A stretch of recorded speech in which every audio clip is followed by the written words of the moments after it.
please mount that like button for me if you would be so kind. Let's get into our first story of the day. In communist Burlington, the kids groom the teachers. This is on my Substack, karlyn.substack.com. Let's read. Hang on, hang on. Last year, I exposed the most woke school district in America for grooming middle school children live on the internet, and then later for using checklists to ensure there was enough LGBTQ plus swag in and flair in every classroom. Fun fact, the Burlington, Vermont school district they do actually have a physical checklist in which they are going around from classroom to classroom in the school district to just make sure there's enough rainbow flags and stickers and you are welcome here signs, and there's a quota that they have to meet, and they're keeping track even in the elementary schools. The Equity Office in the Burlington, Vermont schools has been working to indoctrinate as many children in their charge as they can, and their hard work has finally paid off. This year, the middle school students are leading the Gender and Sexuality Workshop. It's like their big graduation. Earlier this year, I brought you the slides from the first 2 community equity workshops of the year hosted by the school district. But the third workshop is, well, more interesting than the first 2, because in the third workshop, middle school students groomed the adults, and I'm dubbing this the Green Guard. In Mao's Cultural Revolution, the Red Guards were a student-led group that enforced the cultural standards of the regime. They sought to destroy the 4 olds of Chinese society: the old customs, old culture, old habits, and old ideas. They even inflicted physical harm on some who dissented. Once they destroyed the old, then came the re-education to teach the new ideals of the Cultural Revolution. Here's a scan from an elementary school textbook. You can see the kids are running the show. Oh, Newer2, I think I missed a super chat from you. I apologize for that. Did I get the other super chat as well? Hang on. No, I did get that one from Julie. Hang on. I apologize, Newer2. Newer2 says, did you see the TikTok I DM'd you about God is trans and we are God? I have not, but listen, guys, I'm going to say this about TikTok. Stop buying into the bullshit of TikTok. TikTok is not real. What they're putting on TikTok are things that are meant to go viral on TikTok. It's all bullshit. It's not real. So I appreciate you sending it to me, Naruto, but I'm not gonna put a lot of stock in that if I'm honest about it, because it's on TikTok. It is only meant to go viral on TikTok. It is meant to be outlandish. They are setting you guys up. Are you going to read the Karl Marx article on Socialism Saturday? No, I am not going to read the Karl Marx article on Socialism Saturday. Number 1, because I don't read articles on Socialism Saturday. But number 2, I got something else I need to do this week. So we might have to postpone Socialism Saturday. I'll talk more about that when I talk about it. Don't worry about it right now. But no, I'm not going to be reading that article on Socialism Saturday. I may cover it this week, but may not as well. Anyway, so in China, during the Cultural Revolution, the Chinese had a child army called the Red Guard, or Mao had a child army, and they were the ones running around terrorizing all the adults to enforce the cultural standards. Perhaps Burlington will call their students the Green Guard. It does have a nice alliterative ring to it.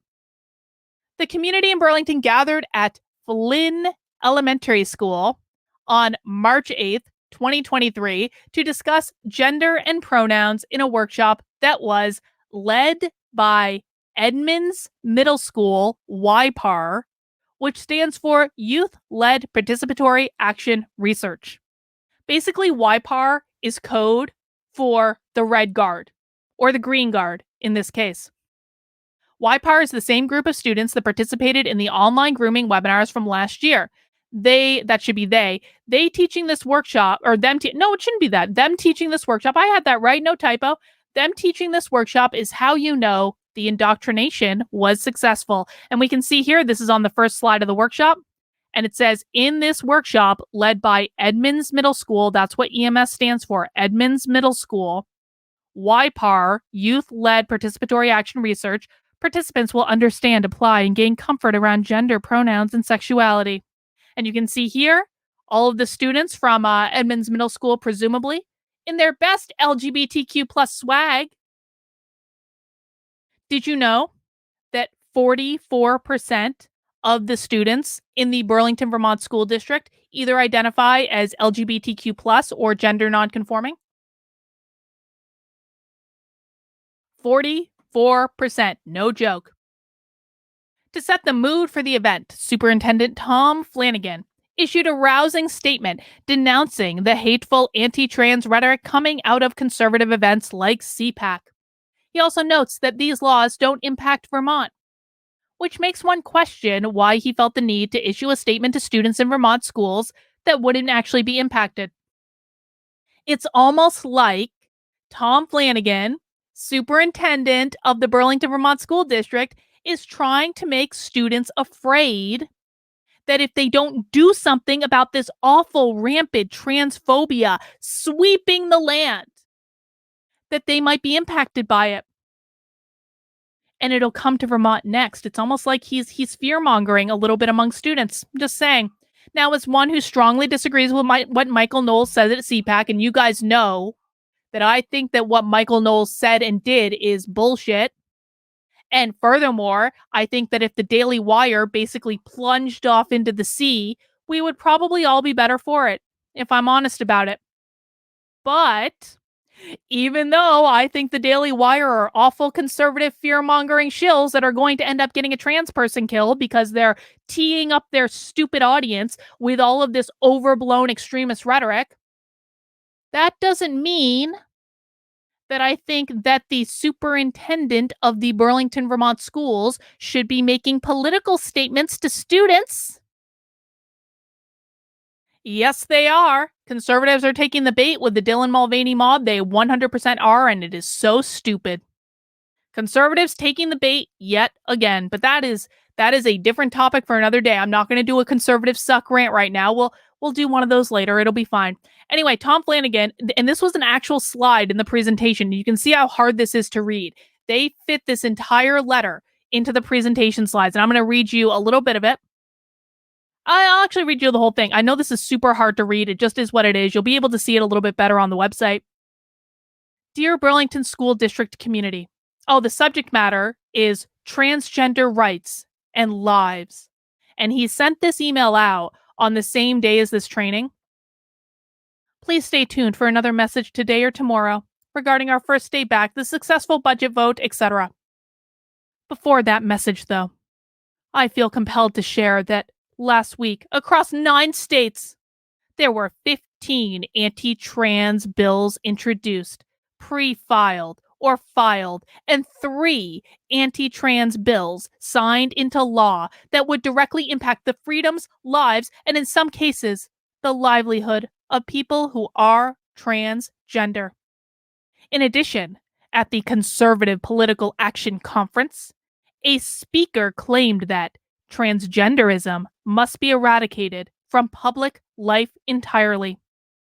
These words have stirred hatred and sowed fear, a tactic condemned by Governor Phil Scott, that's the governor of Vermont, who issued a statement last year noting that exploiting fear and targeting divisive rhetoric at people who are just trying to be who they are is hateful and could lead to violence. This morning, a Burlington School District staff member, who is a member of the transgender community, shared this story with me, noting, "We are all very scared. Transgender rights and the well-being of the LGBTQ plus community is not about politics. It is about lives." Well, these laws are thankfully not happening in the Vermont legislature now, which begs the question of why he had to write this letter in the first place, but whatever. There is a real possibility that these bills and laws can begin to influence the national conversation about and policies pertaining to transgender people. In addition, we know the members of the trans and LGBTQ plus IA whatever community feel that the weight of these events from afar, while also dealing with the hatred and discrimination in our own school district, city, state, every day, despite the welcoming and supportive environment that many of us strive to support. We heard this from the LGBTQ task force, and we have seen the anti-trans stickers that have inundated our city this year.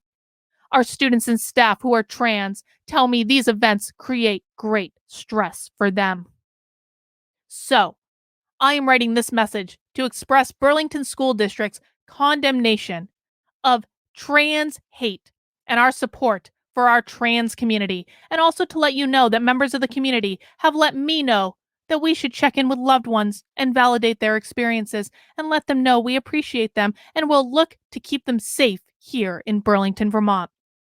Another thing we can do is engage in learning. Allies, those who want to create change, can lead and give others a venue for education that can shape thoughts and ideas, create more allies. I'm proud of how our Office of Equity is leading in this space.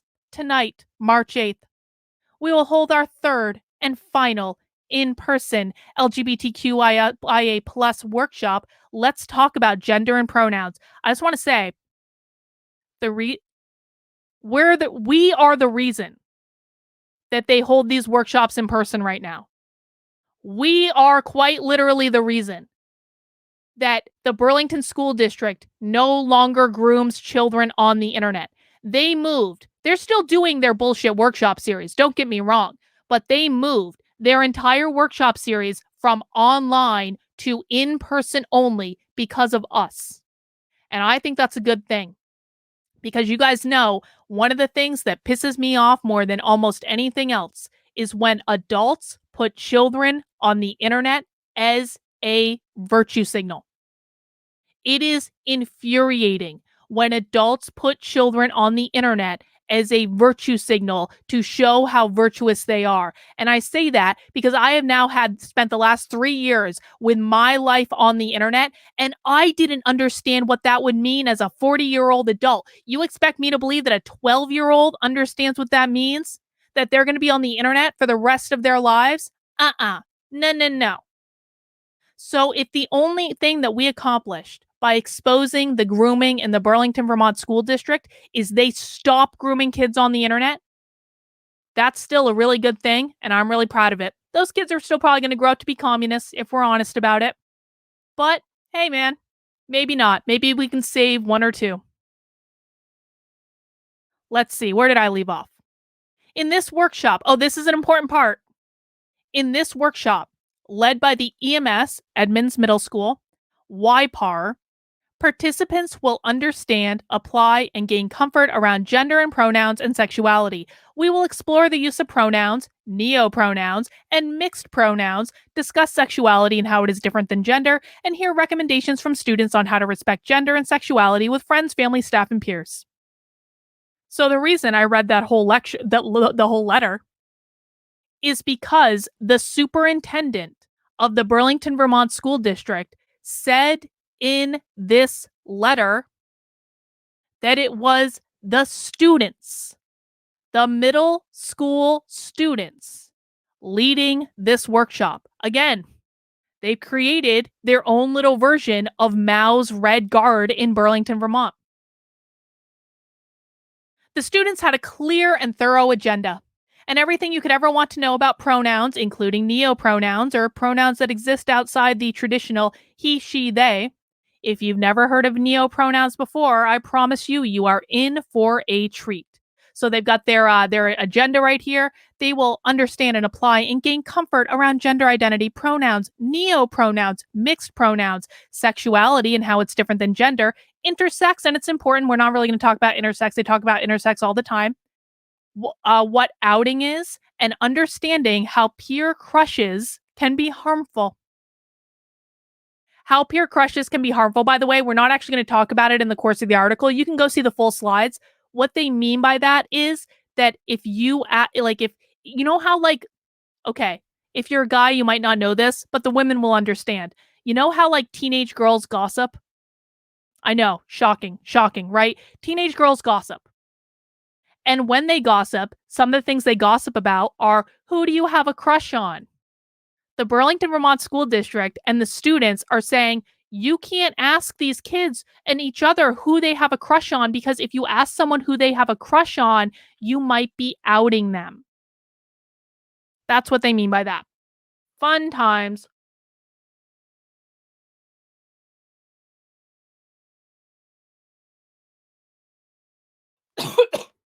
Excuse me, water went down the wrong pipe. Hang on.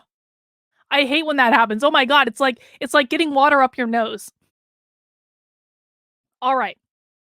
They started off the workshop by defining gender.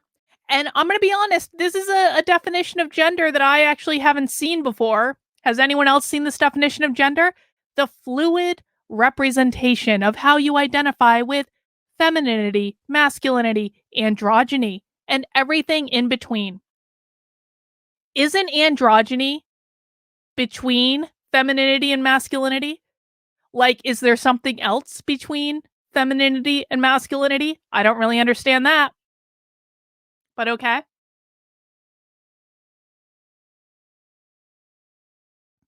They offered this helpful chart so that people could really wrap their heads around all the different types of genders and how they intersect. Guys, are you ready to learn about all the different genders that exist? I know this is hard to read, but I'm going to read it for you. And what we're going to do is we're going to start at the outside of the flower. And then we're going to go to these petals. We're going to move our way towards the center. And then we're going to go to these with a really small type. And then we will end on the uncertainty, or maybe you are just every gender under the sun. And I want people to listen. And I want people to let us know which of these genders you identify as in the chat. It might be a little confusing sometimes because we don't know how they're defining these things, but let us know which ones resonate with you. So we have, okay, first, male and female. That's, general. Then we have, agender. I put agenda, but that should be agender. That's a typo. Agender. Gender fluid. Then we have masculine agender and also masculine gender fluid and feminine age. Oh God, I kept this is gonna be autocorrect. Feminine agender and feminine gender fluid. So you see here, masculine agender, feminine agender, masculine gender fluid, feminine gender fluid. Okay. Now here's where it starts. God dang this fucking. Ugh, I'm so annoyed at these fucking typos. This is gotta be an autocorrect. This is an autocorrect. God damn it. It's autocorrect. Like, I wrote this at 3 a.m. Okay, it's autocorrect. You guys, it doesn't matter. We're working our way through. You guys get the idea. But here's the one I'm really confused about. They have two different ones for gender fluid agender up here, and then agender gender fluid. I have questions. Number one, the autocorrect does not recognize agender. It's true. It's true. Reagan likes my typos because she knows I really wrote it and not the AI. Yes, I think you were one of the first to read it. So, here's my question. A, what is the difference between gender fluid agender and agender gender fluid? B, which is more oppressed? Is gender fluid agender more oppressed, or is agender gender fluid more oppressed? I don't know. And then at the very bottom, we had uncertain and or agender gender fluid masculine genderqueer and uncertain and or agender gender fluid feminine genderqueer. Is everyone clear on those?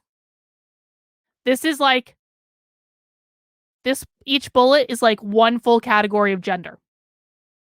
Do you identify as uncertain and or agender gender fluid masculine genderqueer? Or do you identify as uncertain and or agender gender fluid feminine genderqueer? Or the last category, which is probably the safest bet for anyone, uncertain and or all. So you can, according to the middle school students in the Burlington, Vermont school district, you can literally identify as every single gender on this here chart, or you can identify as no gender on this here chart. Fun times, fun times. And then I have a little poll. Oh, I have a poll up. And so people are actually voting on which they think is more oppressed. And apparently, agender gender fluid is right now winning as more oppressed, which is really great. The students then encouraged everyone to check in and ask for pronouns regularly, even with people they know, because you never know when a student's gender, or excuse me, not even a student, you never know when a person's gender will change from what it was the day before. They also emphasize that you should not use your queer friends to educate you. You can see here. Always use the pronouns a person asks you to use. Check in regularly to ensure you are respecting a person's gender and or pronouns. Educate yourself and avoid using a queer friend to educate you because you are asking them to do emotional labor and you're not paying them. And queer people should not have to do the emotional labor of educating you. You need to go to an ally and ask them to educate you. And of course, if you make a mistake and get called out for that mistake, you should not get angry. Don't ever get angry when these people put you in a struggle session. No, anger will not win you any points when you're in a struggle session. What you need to do is bend the knee and apologize for being wrong and then never make that mistake again. That is how you survive a struggle session in the land of these people. The students offered many examples of pronouns. They include she, they, them, it, and its, he, she, they, any/all pronouns, he, him, she, her, they, she, they, it, he, they, ze, them, they, he, she, it, he, it, or no pronouns. My personal favorite of the normal pronouns examples are it and its. Because when we're talking about middle school students who are still emotionally developing and discovering who they are, you know what I really think is the most emotionally healthy way for them to refer to themselves as it? Nothing could go wrong with that plan at all. Their parents definitely aren't setting them up for a lifetime of therapy by calling them it. Can you imagine okay, to be serious for a second. You're telling me you want parents to refer to their children as it, and you don't think that's going to have consequences later in life? But most importantly, this is not a complete list of pronouns. You can see there, these are not all of the pronouns that people can use. You can also use neopronouns. If you don't like any of those choices, you can come down to this list here. And here you get some examples of neopronouns. Now, neopronouns mean new pronouns or basically made up words. And then they have examples of use. So you could be they, ne, ze, splavak. I don't know I don't even know how to pronounce that. Spivak, Spivak.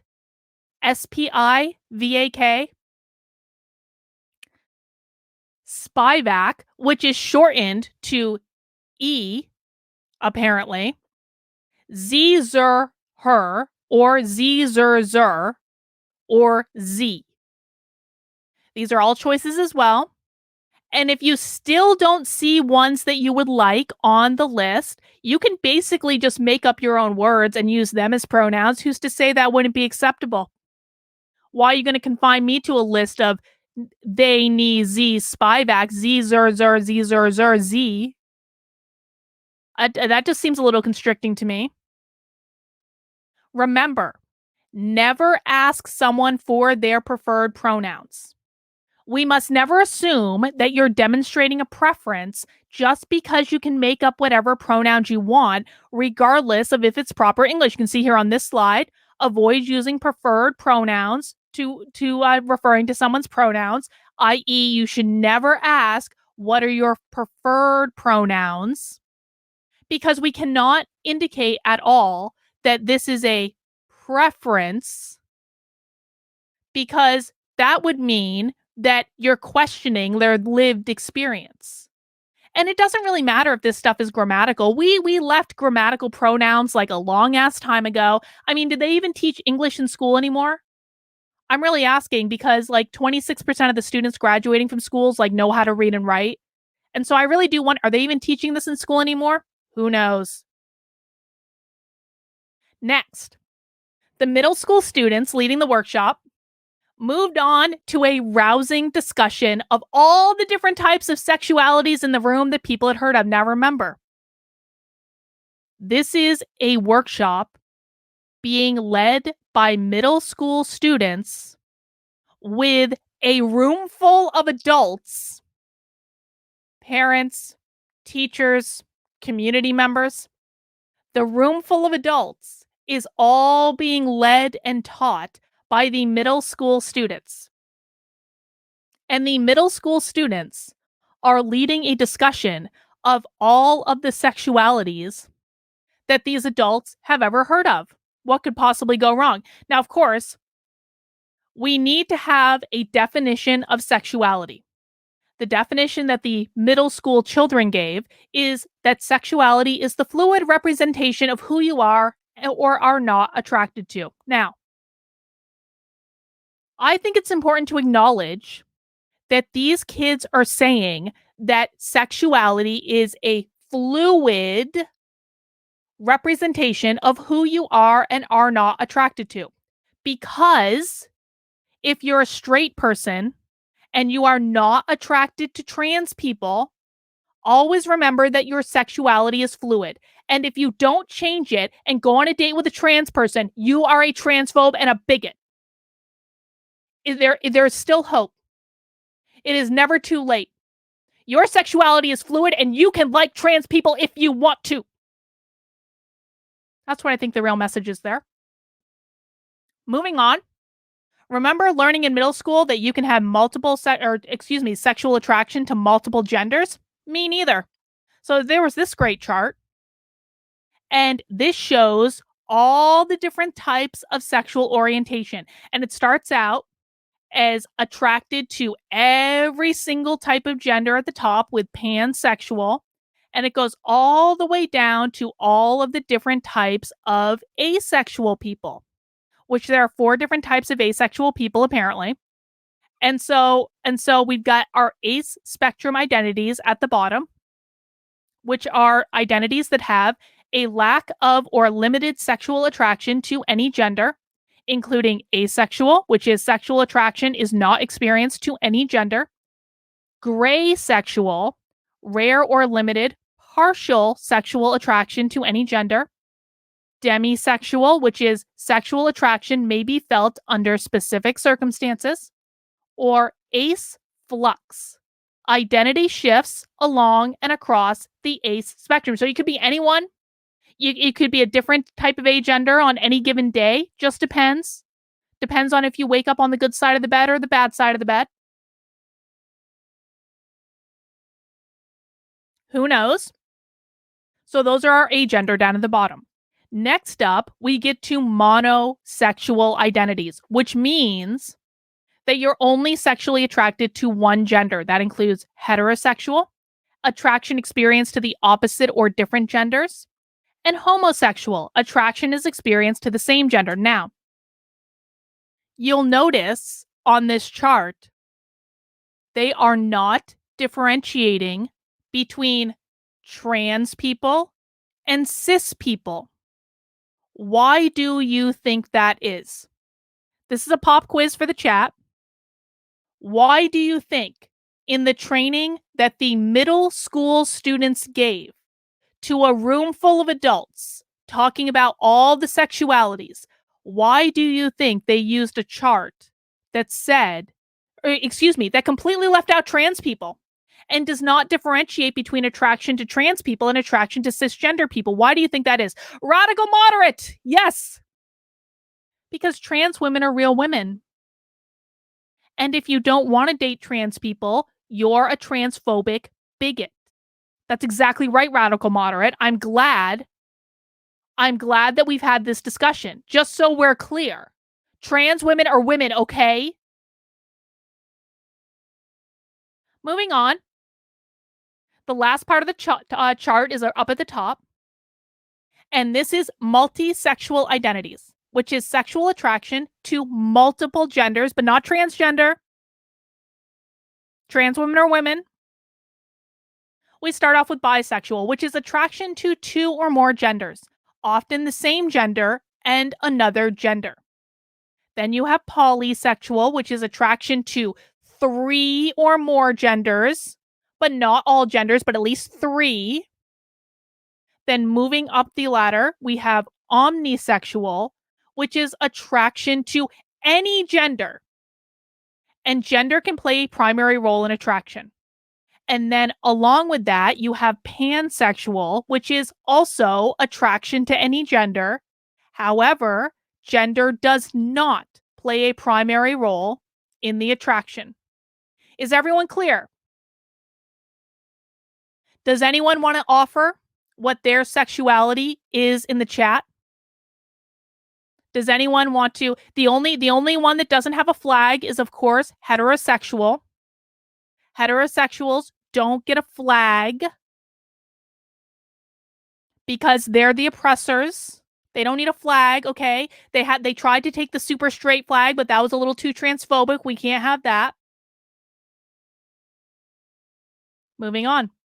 Well, that's basically it, actually. There were a few more slides about like that just weren't as interesting as some of these, and you can download those slides if you want. But that's really our grand finale. Our big climax, if you will, the sexual orientation scale presented by the middle school students of the Edmonds Middle School in the Burlington, Vermont school district to a room full of adults. What could possibly go wrong? So, of course, I will be keeping an eye on the Burlington, Vermont school district. I have lots of plans. See, the Burlington, Vermont school district probably thinks I've forgotten about them, or they think that I just, pop up every once in a while to cause trouble. Mm-mm. I've had a lot of projects on my plate in the last year, and admittedly, some of the Burlington, Vermont stuff just has not been prioritized above other things that I wanted to do. But Burlington, we're going to be in each other's lives for a while, Burlington. Don't think I've forgotten about you. FOIA requests can go back for years. And basically, I think you guys are a lost cause, and so I'm in no rush. I'm in no hurry. But I will be keeping an eye on the Burlington, Vermont School District, and if you guys want to keep an eye with me, please make sure you are subscribed to my Substack, karlyn.substack.com. It's tickering across the bottom there. You can subscribe for free, or you can support the work I'm doing with a $5 a month or $50 a year subscription. And remember, guys, tomorrow is my birthday. So if you want to give me a birthday present, what I need you to do, this is the very best birthday present you could give me, okay? Actually, there are two. There are two birthday presents that you can give me. Number one is you can go to karlyn.substack.com. Link is in the description below. And you can sign up as a paid subscriber for $5 a month or $50 a year. That's the very best birthday present you could give me. Or you can send me all of your most woke school documents and assignments and fines to activelyunwoke@gmail.com. I love nothing more than a good dystopian school policy or document or any of these things. I live and breathe for this stuff. It is the best. You can feed my dystopian addiction by sending whatever you have over to activelyunwoke@gmail.com. There it is. And that'll all come right to me. And I really do appreciate it.